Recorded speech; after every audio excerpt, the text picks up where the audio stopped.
in operation.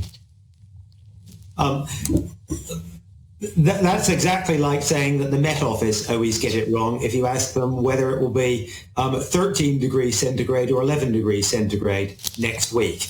So that in itself is pretty meaningless. And of course, the numbers that you just read out about the billions of pounds, most of those, of course, simply reflect the fact that several £100 billion of it was the result of the pandemic. And yes, you're quite right. The OBR failed to predict that a pandemic would lead to the UK's GDP falling by 25% in the first half of 2020. And I'm sure they will accept full responsibility for that. But I think you're missing the point. The point of the OBR was that before George Osborne, and this, frankly, I'm not exactly George Osborne's biggest fan, but I think this was the best thing that he did and the most important thing that he did in many ways institutionally was to say we have a long history under both Conservative and Labour governments of chancellors telling the Treasury, your growth forecast is too low, your borrowing forecast is too high, can't you just shade it up by 0.5% or 0.25%?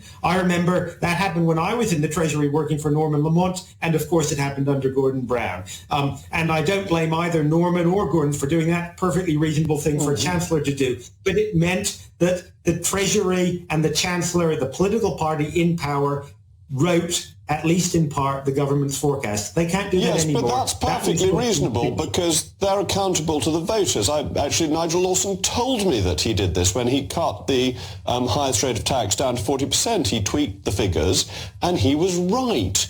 And that there has to be political accountability for this decision-making. And the OBR gives the appearance of a scientific approach to forecasting, which is basically bogus, and the OBR has been much more wrong than the Met Office. I mean, it's very much the Michael Fish element of the Met Office rather than the more accurate forecasts that they sometimes give.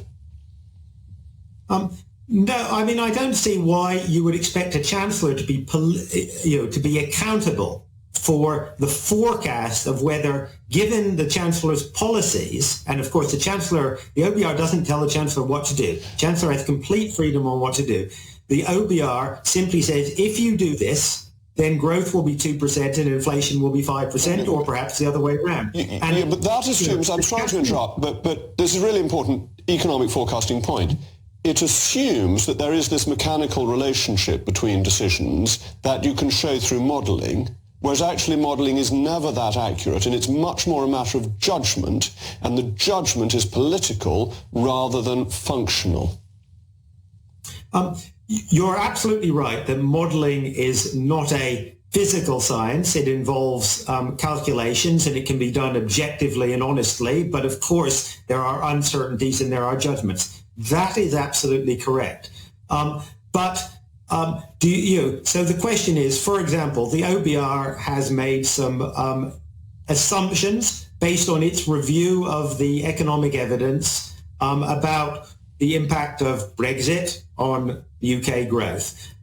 Those are assumptions that the government, quite reasonably, I think the government is broadly wrong and the OBR is broadly right, but the government is perfectly entitled to say, we actually don't believe that and we're making our policy on a different basis. But do you really want the government then to be able to say, oh, well, and on the basis of our assumptions, we are going to cut tax and then claim that the government's own self-imposed fiscal rules will be met? Because that is what abolishing the OBR would allow to happen. And it's that ultimately would not be taken seriously by the markets, by external economists, and so on. It would all, as it has down in the past, end in tears. All right, well, thank you for that, Jonathan. I happen to think Robert Choate was a very good head of the OBR when he did it, and it's gone downhill since he left. But